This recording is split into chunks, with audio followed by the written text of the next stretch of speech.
Holy Ghost Batman by Amalaran. Chapter 22. The Principle of the Thing. Wayne Manor, 2 days after the tour. By the end of the second full day in the manor, the adult supervision pattern was impossible to ignore. By the fourth, it was annoying. It wasn't just doing official activities anymore. Then he could head to the kitchen for a drink, and somehow Barbara would roll by on the way to the study. Sam could wander towards the sunroom and find Duke leaning in the doorway with a polite, "Oh, just checking the windows." Then he had figured out too, though instead of helping, she thought it was hilarious. "You guys are like middle schoolers at a school dance," she teased at breakfast, "except the teachers are billionaires with better hair." Jas didn't see the point. "They're just making sure you don't wander off and get lost," Danny muttered into his coffee. "Pretty sure it's not about getting lost." It started small. After lunch, the group was in the West Gallery, admiring a series of old Gotham cityscapes. Dick was leading the commentary. Sam and Danny exchanged a glance, then drifted towards the far archway while everyone was focused on a painting. They made it 3 steps before Jason's voice called, "Hey, you two! This one's got a gargoyle shaped like a cat. You'll love it." By the time they turned back, he was leaning against the wall, smiling like he knew exactly what they were doing. That evening, during dessert in the dining room, Sam whispered, "We could go through the kitchens. They will think we are looking for more pie." They slipped through the servants' quarters as quietly as possible, only to nearly collide with Alfred, who was holding a tray of tea. "Ah, Miss Manson and Mr. Daniel," he said, not missing a beat. "Shall I bring this to the east sitting room for you?" Danny forced a smile. Sure." Alfred stepped aside with the smallest hint of a knowing smile. By the next morning, it wasn't about wanting to be alone. It was about the principle of the thing. In the conversatory, while Jas quiz-bruised about the upkeep of rare orchids, Sam muttered, "Library's 2 halls over. If we time it between rotations." They darted out, keeping low against the wall, sliding through a side door, only to find Steph already sitting in one of the library armchairs, sipping coffee. She didn't look surprised. "All right," Steph said, setting down her mug. "What's with the sudden interest in this part of the house? You two have been trying a little too hard to be elsewhere the last day and a half." Then he straightened. "It's not like that." Sam crossed her arms. "It's the principle of the thing." Steph blinked. "The principle?" Danny nodded firmly. "We are not doing anything bad, but ever since you, found us in the study, it's like the whole family's on a rotation schedule to make sure we can't so much as talk without a chapter 1. We couldn't even sit apart to have lunch and pretend we were having lunch alone the other day." Steph leaned back in her chair, smiling in that way that said she'd already won. "You're teenagers. Dating in my house. You don't get unsupervised." "That's not fair," Sam said flatly. "Maybe not," Steph agreed easily, "but it's funny." Danny groaned. "You're enjoying this way too much." "Oh, absolutely," Steph said without hesitation. She stood, walking past them towards the door. "Come on. The others will think you got lost, and we can't have that." As she passed, she threw them the same 2 fingers to the eyes gesture she'd used before. "Now with a little wink," Sam muttered. "We're never getting out of here alive." Then he sighed. "Yeah, I think they'd want to chapter 1 us then too." Jason found Dick in the manor gym, upside down as usual. His big brother was halfway through some ridiculous acrobatic routine on the rings, sweat clinging to his hairline. Graham plastered on like the laws of gravity bent just for him. Jason lingered in the doorway a moment before muttering, "How the hell are you still chipper after all these years?" Dick dropped into a flip, dismounted clean, and landed with all the grace Jason pretended not to envy.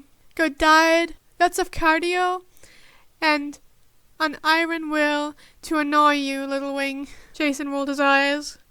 You sound like a fitness infomercial. Better than sounding like a funeral dirge. Dick shot back, grabbing a towel. What's up? You don't usually come find me unless we are punching the same bad guy. Jason scowled, debating whether to say anything at all, but the words had been buzzing in his skull since the cave. Talked to Bruce earlier. Oh boy, Dick said, instantly sliding into older brother mode. How many walls did you two glare at this time? Jason ignored that. He said something about not killing, about how it's not just him being a control freak, that it's religious, Jewish law or whatever. Do not murder, instead of do not kill. Dick tilted his head, towel dropped around his neck, expression softening. Lo Tietzacha, yeah, I remember him telling me that once, when I was a kid. Thought it was weirdly comforting, like even the commandments knew life wasn't clean cut. Jason made a face. Of course you'd find comfort in commandment. Hey, don't knock it. It's perspective. Dick sat on the bench, gesturing for Jason to join him. Jason stayed standing. So what about it's bugging you? Jason shoved his hands in his jacket pockets. I don't know, maybe just hearing him say it wasn't all black and white? That it wasn't just some personal vendetta against me? I guess I thought. He trailed off, jaw tightening. You thought it was all about you.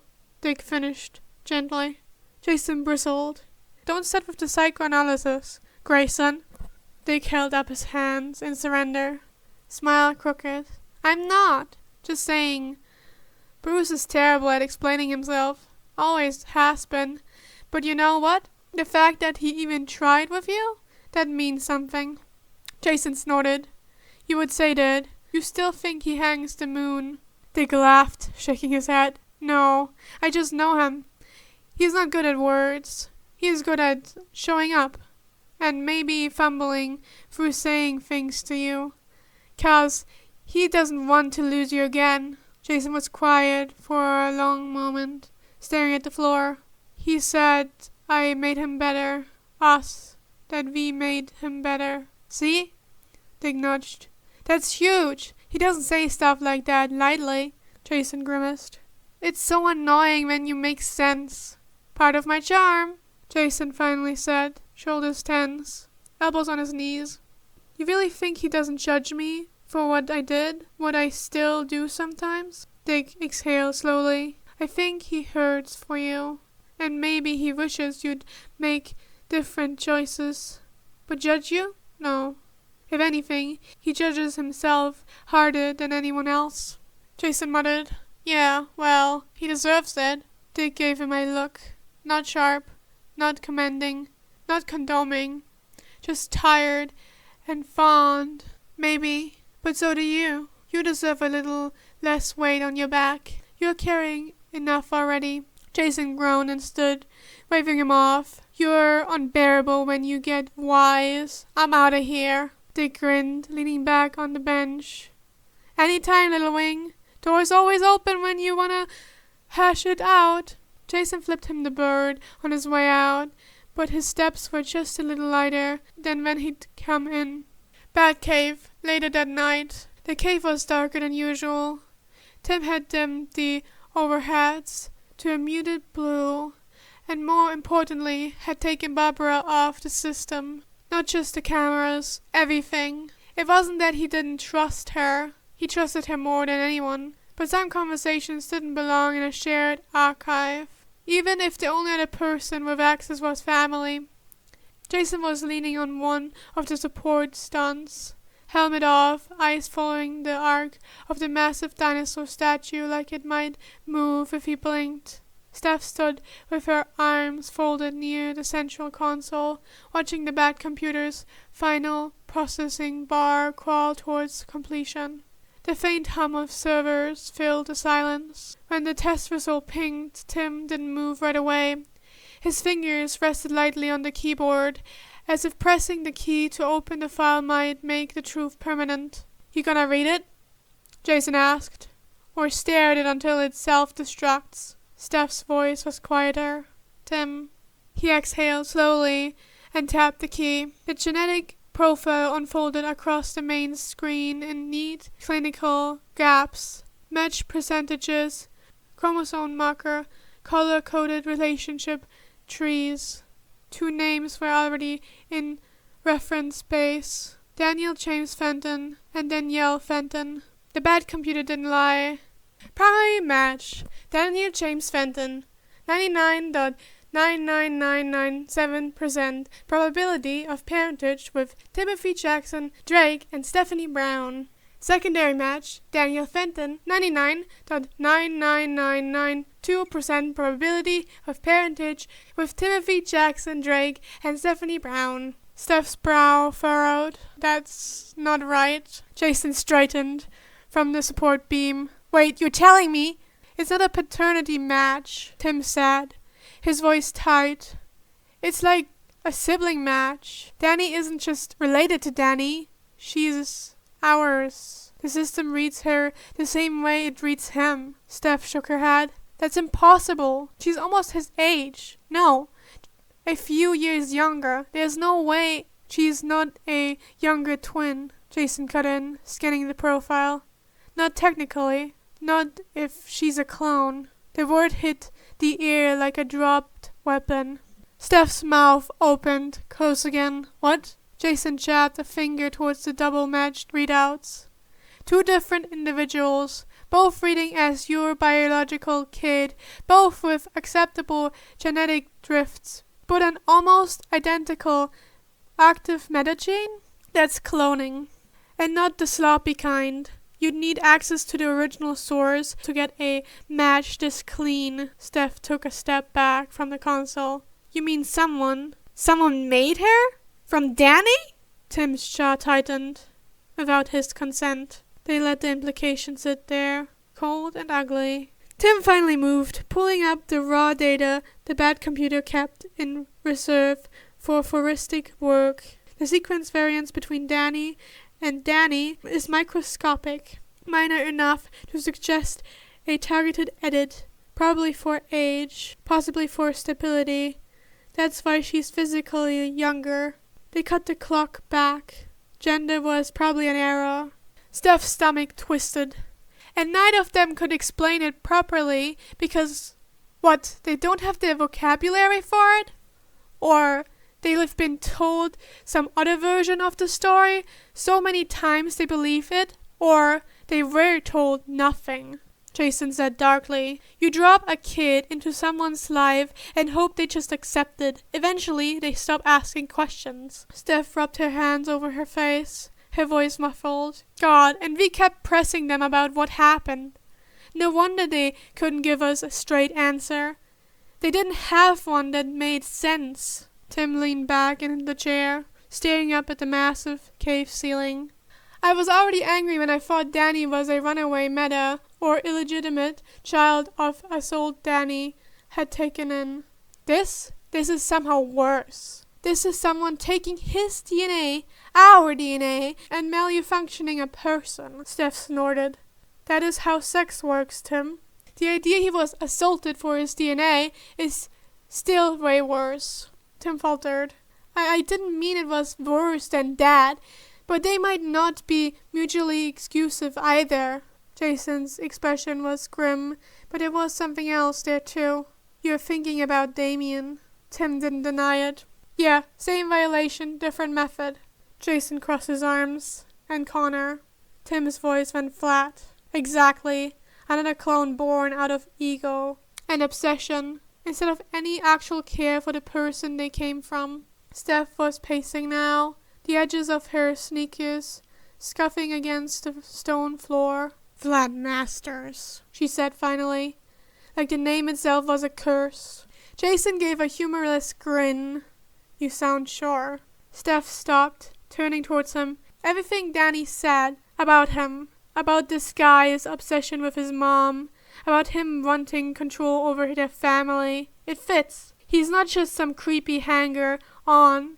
He's a manipulator with resources. If he had the tech to pull this off and no moral hang-ups, why wouldn't he?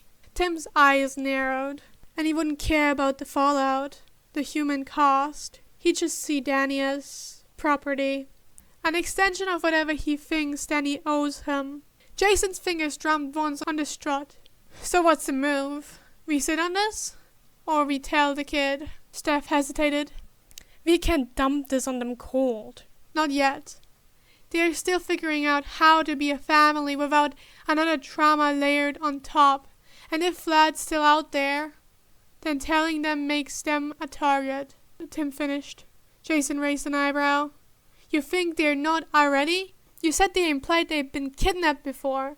And just one day, Danny came into their lives. That Danny found her and escaped. They're loose ends. Tim didn't answer. For a moment, the only sound was the bad computer's low, steady hum. The screen still displayed the two side-by-side profiles, a perfect mirror of each other, with only the smallest variations. Steph looked at it and felt something she couldn't quite name, a mix of fury, protectiveness, and a deep, aching guilt. This isn't just about Danny, she said quietly. If he could do this once, what's to stop him from doing it again, to someone else, from taking Danny again? Jason pushed off the strut. Nothing, unless we stop him. Tim's hands flexed on the armrest. We need everything on Masters, every facility, every associate, every scrap of biotech he's ever touched. We shut him down completely. Jason smirked without humor. So a normal Thursday. Steph didn't smile. We mean it, Jason. No theatrics, no half measures. We end this. Tim turned back to the console and started locking the file with the highest encryption protocols. This stays between us for now. No Barbara. Not until we decide how to handle it. And definitely no B. Jason stepped closer, his voice dropping. You're forgetting something, little brother. Tim glanced up. Jason's eyes flicked to the profiles. If the bad computer says Danny's yours too, then Vlad didn't just steal from Danny. He stole from you. Both of you. That's personal. Steph's jaw tightened. It was personal the second he decided to mess with Danny's life. Now it's war. Tim finished sealing the file and shut the screen off completely.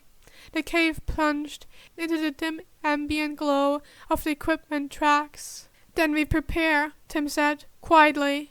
And when the official lab reports come in, we act like it's news to us. Jason picked up his helmet and slid it under his arm. And if Masters makes a move before then? Tim's eyes were cold in the low light.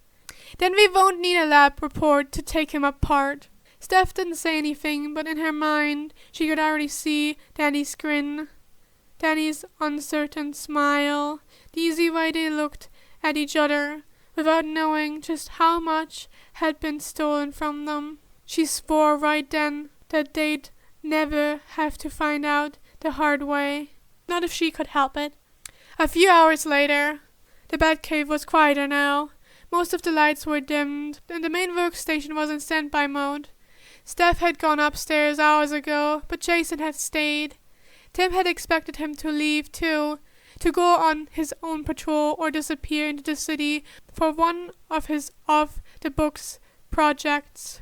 Instead, Jason had been pacing near the edge of the vehicle bay, helmet dangling from his fingers. When Tim finally stepped away from the workstation, Jason didn't look up right away. You've been grinding your teeth for the last 20 minutes, Jason said. Want to tell me why? Tim exhaled through his nose and leaned against the railing overlooking the lower platforms. You ever get this feeling the kids already know more than they are saying? Jason raised an eyebrow. Danny and Danny? Tim nodded. The way they talk about her, it's protective, but also resigned. Like they've already made peace with something they can't explain to anyone else. My gut says they both know she's a clone. Jason crossed his arms. So why not just say it? Because to them it's normal, Tim said quietly. In our world, our Gotham, our Justice League, it's just another Tuesday. You say clone, and people shrug and ask who made it. But to someone from a regular place, from a normal life, you tell them seriously, your little sister, cousin, or kid is a genetic copy of you, and the first thing they do is either panic or try to lock her in a lab or you in a mental hospital. They can't explain it without sounding insane, so they don't try. Jason gave a low hum, somewhere between agreement and skepticism. Or maybe they don't explain it because there is more to the story. What if Danny's not the original either? Tim's head snapped towards him. What? Jason shrugged, but his tone was serious. I've seen it before. Roy Harper's clones. Each one thought they were the original until they weren't. You make enough copies and no one's sure anymore. And the clean DNA match you got? That could just mean he's a perfect duplicate. Tim looked away, his grip on the railing tightening. I thought about that. Believe me, I did. But I went through every scrap of record I could get. Birth certificates, school files, medical records. They are all consistent. There's no sudden gap, no mysterious transfer moment. Everything lines up to him being him. Jason tilted his hat. Or someone wanted it to line up. It's weird already. If he got snatched to make Danny, but never went missing, Tim's jaw tightened. Maybe. But at some point you have to decide what you're willing to accept. And right now, I need him to be real. He deserves to be real. Jason studied him for a long moment, the smirk he usually wore absent. That's not you being logical. That's you being, what, paternal? Tim gave a humorless laugh. Call it whatever you want. I'm not going to sit here and treat him like he's a lab product unless I have absolute proof. And even then, I'm not sure it matters. He's Danny. He's ours. That's enough. And I don't want to think about the alternative until we have more information. Jason nodded slowly, like he wasn't fully convinced, but understood the line Tim was drawing. All right, but if it turns out you're wrong, if Vlad or whoever built Danny also built him, you're gonna have to be ready for that conversation. Tim glanced back at the sleeping bed computer, the 2 sealed DNA files buried deep in its encrypted archives. If the day comes, we will deal with it, but until then, I'm going to treat him like the original, because the alternative is not something I'm willing to put on his shoulders. Jason looked at him for a long beat, then gave a sharp nod. Fair enough. But for the record, if I ever meet this Vlad guy, I'm going to break his teeth. Tim didn't argue. In the deep silence of the cave, it was easy to imagine that somewhere above them Danny was sleeping, without any idea of the questions being asked about his very existence. And for now, Tim was determined to keep it that way. Greta lingered in the shadows above the bed computer, unseen as always. She hadn't meant to stay, but when the test results pinged, she couldn't tear herself away. Primary match, Daniel James Fenton, 99.99997% probability of parentage with Timothy Jackson Drake and Stephanie Brown. Secondary match, Daniel Fenton, 99.99992% probability. Her stomach twisted. For years, she had told herself Tim had moved on, that Stephanie had given him a life she never could. The old jealousy stirred but flickered out quickly. It wasn't jealousy anymore. It was mourning. Mourning for what her brother had stolen from her, for the things she would never have. But as Jason said the word clone, everything inside her froze. Yes, of course. It was the only explanation. No ghost, no matter how strong, should have been able to sire a child. And yet here was Danny, half dead and impossibly alive, carrying Tim's blood and Stephanie's too, but still dead. If Danny was a clone, then maybe he was as well. Possessing his own clone, maybe. It was the only way it made sense. Her hands trembled. They don't know. Tim had sat stiff in the chair, Stephanie pacing, Jason grim in the corner. They thought they were protecting their children, but they didn't even realize the truth. Their son was already dead. Greta could see it in Danny's aura, brighter and heavier than any living soul's should be. He wasn't just a matter or an accidentally empowered super. He was one of hers, a ghost. Greta drew back into the shadows, her cloak pulling tight around her. For the first time in years she felt fear, not of discovery, but of what would happen when they finally learned. My friends don't even know. They don't know what they've already lost. And she could not tell them, not yet. She vanished into the cave's upper dark, her vow echoing in silence, to watch, to guard, to carry the secret a little longer. Her chest ached. They will fight for him. They will fight for her.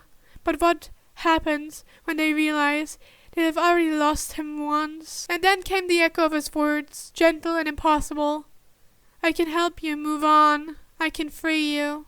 The air split with green fire when she summoned him. The cave melted away, replaced by a vastness of judgment and silence. The spectre towered over her, robes endless, his face half-shrouded and half-consuming. You called me, Greta Hayes. His voice rolled. Through your bargain was made. She knelt, trembling but defiant.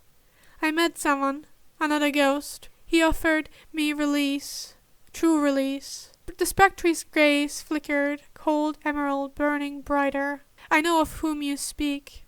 Greta's voice wavered. He could do it. I felt it. But how? You said no one but the presence could unbind me. Silence passed heavily. Then the spectre's mouth curled into something between a smile and a wound. He is no ordinary shade. The spirit of vengeance intoned. He is the Ghost King, the ruler of the infinite realms, crowned in flame and rage. To him doors barred to others lie open, even the door that bars yours. Greta's breath caught. She had suspected he was powerful, more powerful than any spirit she'd ever known. But that? Then it's true, she whispered. If I accepted, he could set me free. The spectre loomed closer, voice lowering until it reverberated through her bones. Yes, but you did not accept. You still cling to your vigil. You still cling to them. Her fists clenched. I can't leave them. Not him. Not while he doesn't even know what's already been taken from him. Not while he still needs watching. The spectre's expression betrayed no judgment. No comfort, only inevitability. Then watch, he said. But remember, Greta Hayes, the day you accept his offer, your watch ends forever. The Ghost King may grant you release, but not return. Choose your moment carefully. His form unraveled into blinding green radiance. And when it faded, Greta was alone again in the dark. She wrapped her hands around herself, shaking. Danny's power was real. The spectre had confirmed it. Her freedom was a choice now, not a fantasy. But she returned her gaze inward, back to the boy she once loved, to the family he never knew he had, to the ghost who carried his blood. Not yet, she thought. Not while they still need me. And with that vow, Greta sank back into the shadows, unseen, unheard. Her watch continuing. And that was the chapter! I hope you liked it. If you did, leave a like. If you like my videos in general, feel free to subscribe and share the video. I also do Podfic commissions, so if you have any fic you want me to read on the channel or for you privately, you can commission me for that. Infos to that are on the screen and the channel description. And if you do commission me, you can get early access to my Discord server, which, where you can, hear me record my Podfics live, and also get more, insights on what I upload next. I have a question for you guys, because this whole series is basically now sponsored by Faith Hellman. Link to her channels in the description, the video description. I have not completely read, normally when I make podfics, I read the whole fic and, to know, hey, what the hell is even going on in there? Is it really good to make a video about this? And I stopped reading this I think the next chapter or so, and I'm questioning you guys if I should read it beforehand again or just read while recording and just be surprised in the recording. So that's a random ass little question. Should I read with you guys or should I read on my own again? Write in the comments whatever you think. But now we move on to the recording highlights. It was just doing official activities anymore. No. Danny had figured it out. Too tough. The group was in the West Gallery, admiring a series of old Gotham skyscrapes. This one's got a gargoyle shaped that evening, doing the desert in the dining room, with the smallest hint of annoying. It was in the conversatory, while Chas quizzed Bruce about the unkeep of rare orchids.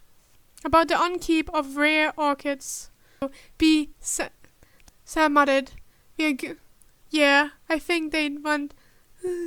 Jason found Dick in the Mano gym. His big brother was halfway through one acrobatic, sweating, clinging to his hairline, grin plastered on and landed with lots of cardio. You sound like a fitness informercal. Is that actually a word? Informercal? Infomercial.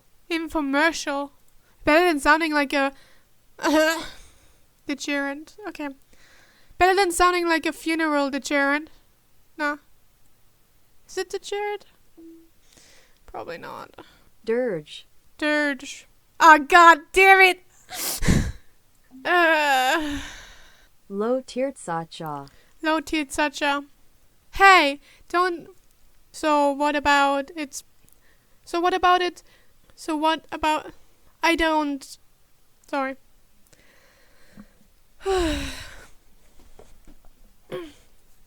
I don't know. Maybe just hearing him say it. Don't start with the psychoanalyst.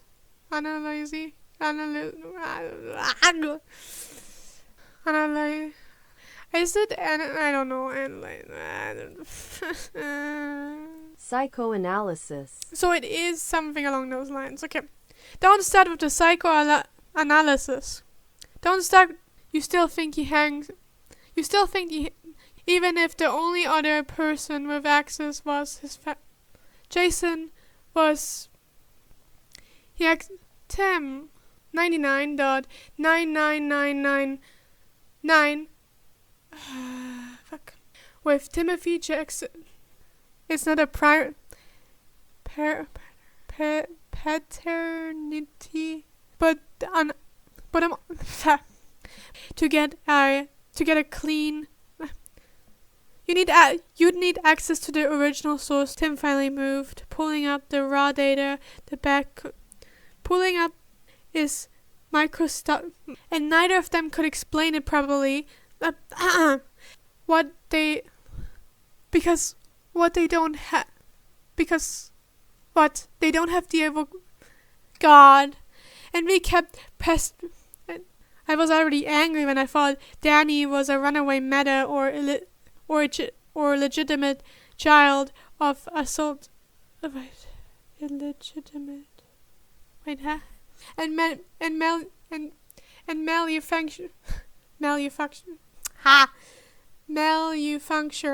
Yeah, some violation. Different method. Jason gave a humor. Tim narrowed his eye. An extension of whatever he thinks Danny owns. Jason's fingers drummed once on the... You said they implied they'd been kidnapped at Aching Guild. Aching.